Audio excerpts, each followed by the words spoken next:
আসসালামু আলাইকুম। কি অবস্থা সকলের? কেমন আছেন? আশা করি সবাই অনেক ভালো আছেন, সুস্থ আছেন এবং নিরাপদে আছেন। মোটরসাইকেলের বাজার বাংলাদেশে 2024 সালে কেমন গেছে সেই সম্পর্কে কিন্তু অলরেডি একটা ভিডিও পোস্ট করা হয়ে গেছে। যদি দেখে না থাকেন আমি বলবো অবশ্যই দেখে নেন। মোটরসাইকেল যারা চালান, যারা হবু চালক এবং যারা ব্যবসা করে তাদের টনক কিন্তু নাড়ায় দিছে ওই তথ্যগুলো। সো ভিডিওটা দেখে নিন, আশা করি অনেক অনেক ভালো লাগবে।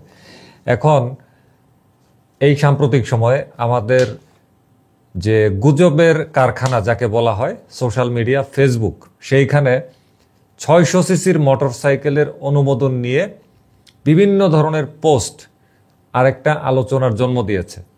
শোনা যাচ্ছে 600 সিসির মোটরসাইকেল নাকি অনুমোদন দিছে, মানে 375-এর পরে 600 পর্যন্ত নাকি অনুমোদন দিছে।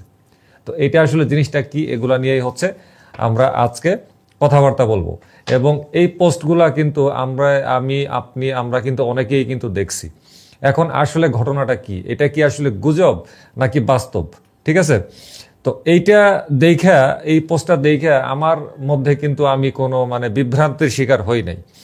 তা আমি না হইলেও বাংলাদেশের অনেক মানুষ যে বিভ্রান্তির শিকার হয়েছে এতে আসলে কোনো সন্দেহ নাই। কিভাবে বিভ্রান্তির শিকার হয়েছে এটা আমরা একটু পরে আসতেছি।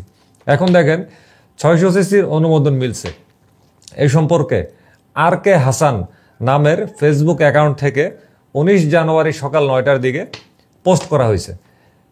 তারপরে স্যাভেজ বাইকার, স্যাভেজ মানে কি? স্যাভেজ মানে হচ্ছে কিন্তু অসভ্য। তাইলে আমরা যদি স্যাভেজ বাইকার কথাটার অনুবাদ করি তাহলে কি দাঁড়াচ্ছে? অসভ্য বাইকার। তো অসভ্য বাইকারের পেজ থেকে একটা ফেসবুকের গ্রুপে পোস্ট করা হয়েছে এই সম্পর্কে। এবং ওই যে আর কে হাসান এবং অসভ্য বাইকার দুইজনের পোস্ট কিন্তু একই। লেখা হয়েছে, কংগ্রাচুলেশনস বাংলাদেশ, 600 সিসি কনফার্মড। 375-এর পর এখন 599 সিসি পর্যন্ত করা হয়েছে। কিছুদিনের মধ্যে গ্যাজেট প্রকাশ করা হবে। তো এই সমস্ত পোস্টে অন্য কোনো গ্রহণযোগ্য সূত্র বা সরকারি কোনো সূত্রের কথা কিন্তু বলা নাই।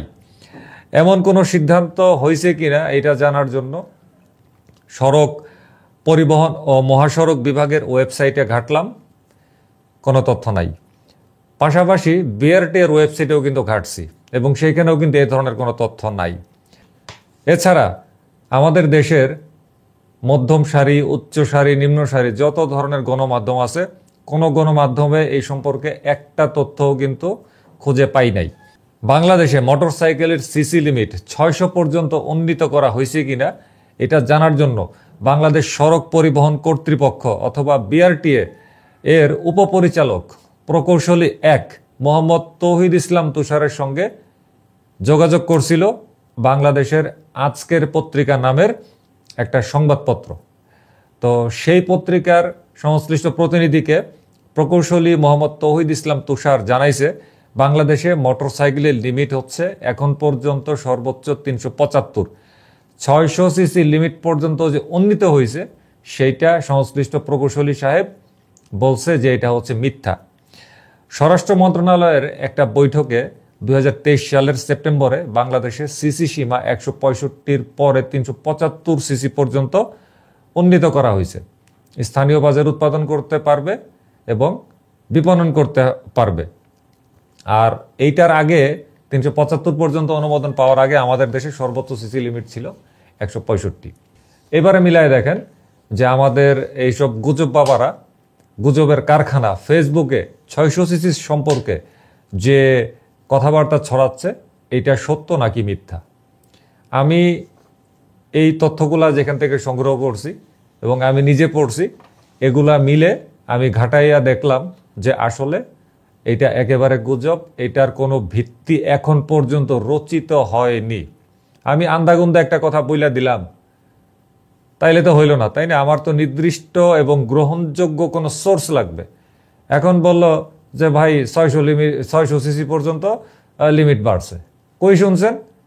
ভাই শুনছি অমুক খানে শুনছি। অমুক খানের কোনো আর নাম নাই, তার মানে এটা হচ্ছে সোর্স হচ্ছে চালাই দেন, তাই না? তো এই ধরনের গুজব থেকে সবাই দূরে থাকবেন এবং এগুলোর প্রতি এত অ্যাটেনশন দিয়েন না। এবং যারা পোস্টগুলা করে তাদের কমেন্টে এটার প্রতিবাদ জানাইতে পারেন।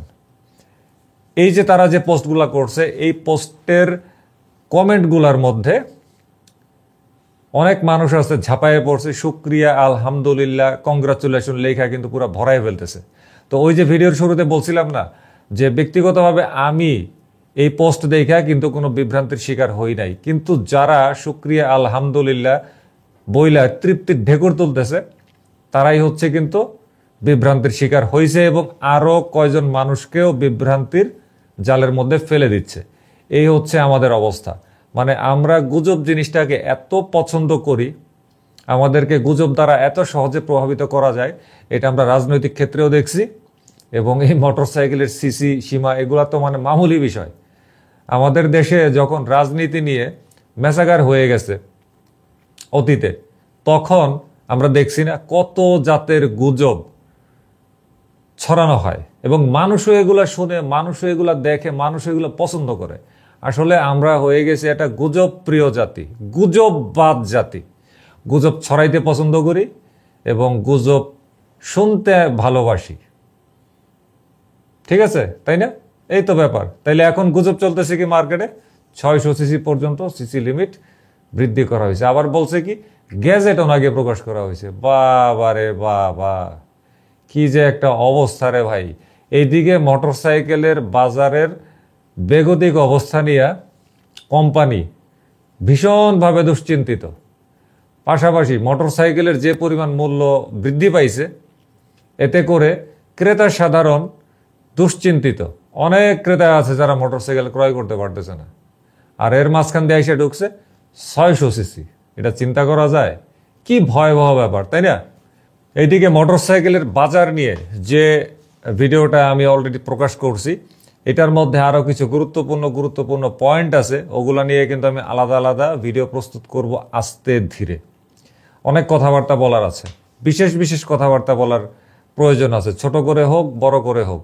ওগুলা নিয়ে আমরা আরেকদিন আলাদা আলোচনায় আসব।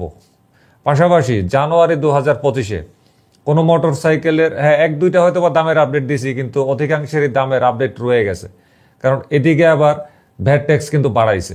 তো এইটার প্রভাব গিয়ে কিন্তু পড়ছে জানুয়ারি 2025-এই মোটরসাইকেলের রেগুলার প্রাইসের উপরে। তার কয়টা দিন যাক, অচিরেই দিয়ে দিব মোটরসাইকেলের রেগুলার প্রাইসের উপরে পর্যালোচনা, আপডেট এবং আপডেটের উপরে পর্যালোচনা। তো ভালো থাকবেন সবাই, বিদায় নিলাম আজকে। কথাবার্তা ছিল এতটুকুই।